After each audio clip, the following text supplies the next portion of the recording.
Welcome everyone to History Gone Wilder, part of Half History Will Travel. I'm your host, the Wilder historian, Dr. Lucas Wilder, and last time I covered the Battle of the Jerusalem Plank Road, and now Ulysses S. Grant moves to attack the Confederates in a different sector. If you like what I do, please consider subscribing to the channel if you haven't done so already, join the Patreon page, and purchase something from one of my online stores. Every little bit helps. Thank you.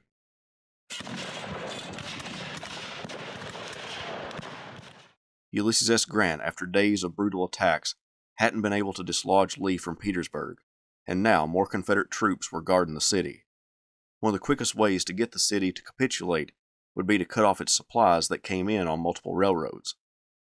Philip Sheridan and the Union cavalry recently returned from their battle at Trevelyan Station and the failed link-up with David Hunter at Lynchburg, Virginia. The mounted arm of the Army of the Potomac moved from White House to the James River, encountering Confederate resistance as they did. With the Union cavalry now at hand, Grant wanted a large cavalry raid to proceed west and cut as many of the rail lines as possible. He knew it wouldn't be a permanent destruction, but it would definitely delay Confederate supplies. Grant and Army Commander George Meade chose James Wilson's cavalry division to make that far-sweeping raid. Wilson requested that some cavalry from Benjamin Butler's Army of the James also join him, which Grant agreed to. So, a couple of brigades from Butler under Wilson-Kautz arrived to take part in Wilson's raid. Wilson assembled about 5,500 men for this expedition and set off on June 22nd, the first day of the Battle of the Jerusalem Plank Road, riding around Petersburg to the south. They traveled along the South Side Railroad and fought the Battle of the Grove on June 23rd and were at Burkeville by the 24th, the crossroads of the South Side Railroad and the Richmond and Danville Railroad. Wilson moved his command southwest toward Roanoke Station and fought the Battle of Staunton River Bridge. That would represent the furthest the Federals would raid, moving back east after that battle, arriving at Reams Station on June 29th. Wilson expected to find Reams Station in friendly hands, but he found Confederate cavalry as well as the rebel division under William Mahone there. The First Battle of Reams Station ensued, where Wilson lost all of his artillery, his plunder, and over 1,000 casualties. On the raid, he had destroyed over 60 miles of track, but the Confederacy got them up and running in good order fairly quickly.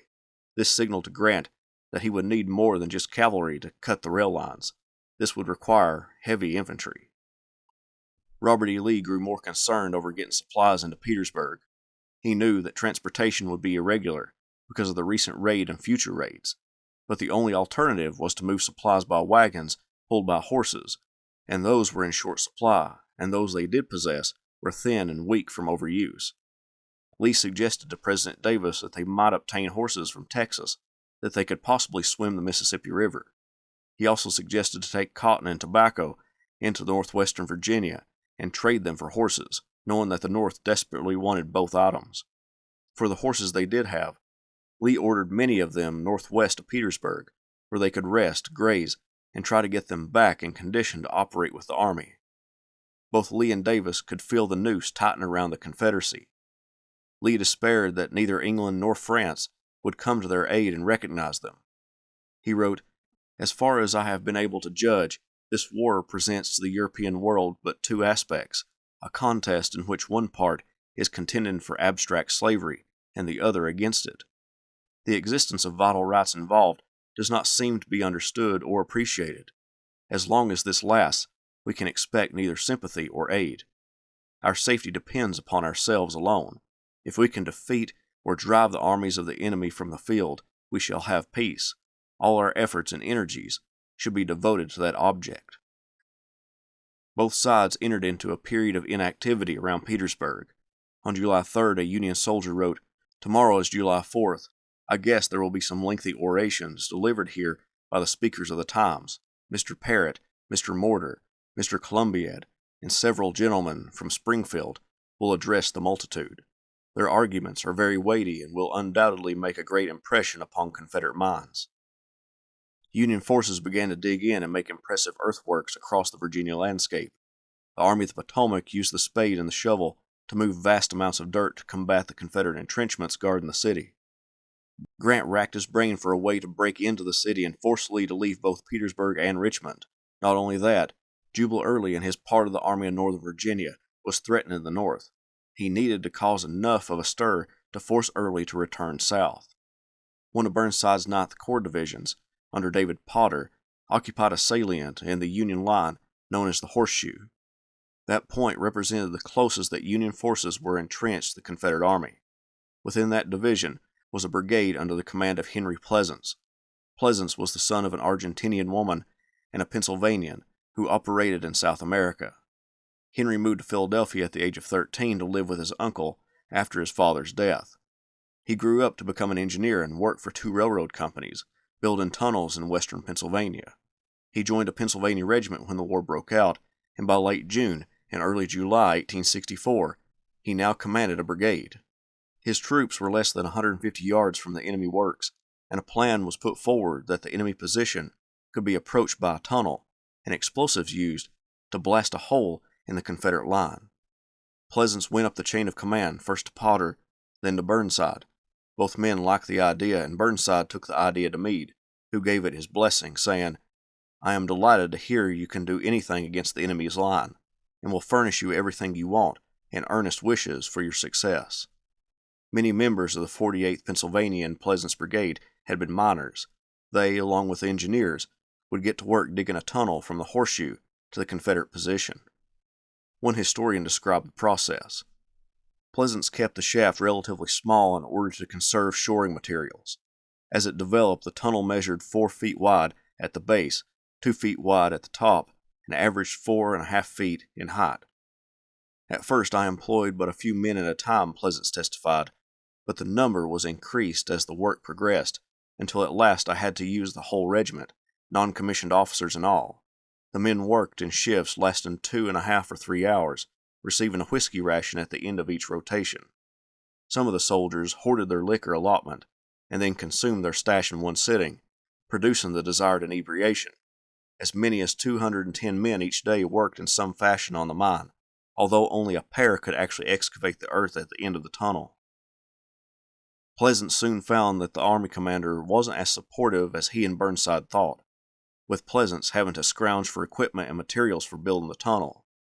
When the tunnel was finished, then the Union soldiers needed to pack the end with black powder. Pleasants estimated he would need 12,000 pounds of powder, but Meade cut that number by a third, leaving Pleasants with only 8,000 pounds. Meade thought 12,000 would produce an explosion so big that debris might hinder the attackers. The whole process took about 34 days. Grant had more than Burnside's mine on his mind. He wanted another operation to take place in conjunction with the mine explosion. Philip Sheridan's first attempt to sever the Virginia Central Railroad had failed, so he wanted him to make another attempt, but this time he would send Winfield Scott Hancock's 2nd Corps across the James as well, so that his cavalry would have more protection as they crossed over the James River and back again, and the fear of being cut off from the rest of the army would be diminished. The Army of the Potomac was already down 1 corps, with Horatio Wright and the 6th Corps being sent north to Washington, D.C. to defend against Jubal Early's advance on the capital. This reduction of troops frightened Meade, who grew concerned when Grant told him of the planned Hancock-Sheridan offensive. Grant attempted to calm his fears by telling him that Hancock's movement would draw more Confederates from the Petersburg lines and make Burnside's attack more successful. If it didn't, then Hancock would have a better opportunity to threaten the Confederate capital at Richmond. Hancock's troops moved out on July 26th across the Appomattox River at Point of Rocks, then snaked their way across Bermuda Hundred as Sheridan's cavalry moved to the east. Francis Barlow's division was in the lead, with Gershom Mott right behind, Mott having taken over the division when David Birney was sent to command the 10th Corps in the Army of the James. John Gibbon's division brought up the rear. It was planned for Hancock's troops to cross the James on the upper bridge, while Sheridan crossed on the lower bridge. But the Union garrison guarding the upper bridge told Hancock that Confederate forces were close and could potentially harass his troops not far from the crossing. So Hancock decided to take his troops over the lower bridge and inform Meade of the change, but Meade didn't inform Grant. The rebels had put up a good show, but the troops at the upper bridge weren't as robust as Federals thought. Nevertheless, Hancock moved his troops ahead of Sheridan on the lower bridge at Deep Bottom. The Confederate troops north of the James belonged to Richard Anderson's corps, and the troops who manned the Richmond defenses were commanded by Richard Ewell. They got wind of the Federal movement and moved to throw Hancock's troops back across the river. On July 27th, the division of Joseph Kershaw from Anderson's corps advanced on Hancock's position. Heavy skirmishing erupted between both sides, and then Hancock sent out 2 brigades, which quickly routed the Confederates. The entire engagement lasted about 15 minutes. In uncharacteristic fashion, Hancock was cautious of the movement. He was responsible for keeping the Confederates at bay and protect the routes across the James, while Sheridan rushed north to cut the Virginia Central Railroad, but this light resistance put him on the defensive. Grant went to Deep Bottom to investigate the situation, but Hancock wasn't at his headquarters, and Grant returned to City Point without a direct meeting with the corps commander. Lee was concerned about the movement of Federal troops and sent troops from A.P. Hill's corps to bolster the Confederate forces in that sector. Many of them would remain in the trenches, while Anderson's troops and some of Cadmus Wilcox's division of Hill's corps made an attack the next day. The Union cavalry advanced north, hoping to turn the rebel left flank so that they could continue on their mission to get north of Richmond, but before they could attack, the rebels advanced. The terrain split the center brigade, weakening the entire Confederate front. Alfred Torbert, one of Sheridan's division commanders, saw that the rebel line's right flank was exposed and shifted 2 regiments to the left to exploit the enemy's flank. The Federal horsemen delivered a determined charge into the flank of the North Carolinians. The startled Tar Heels broke and ran, along with the 2 South Carolina regiments to their left. On the Confederate left, the rebels attacked an artillery battery protected by the horsemen. They were able to capture 1 artillery piece, with Sergeant Adam Bellinger of the 13th South Carolina running ahead of his unit and jumping onto the barrel of the piece and cutting the traces off of the horses attempting to pull the gun to safety. The artillery piece was theirs, but they couldn't maintain the position. They could see that their right had collapsed, and they had no choice but to do the same. Although the Union cavalry held their ground, Grant and Meade both held reservations about continuing with the Hancock-Sheridan expedition. The order to withdraw was given, and Hancock began moving his corps back across the bridges to Bermuda Hundred, destined for the Petersburg front. In the failed expedition, the Union lost 488 men, 62 killed, 340 wounded, 86 missing and captured.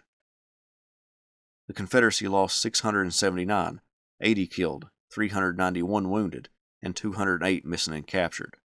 Although it was a defeat for the Confederacy, the resistance convinced Hancock, Meade, and Grant to give up on the expedition and move back across the James River.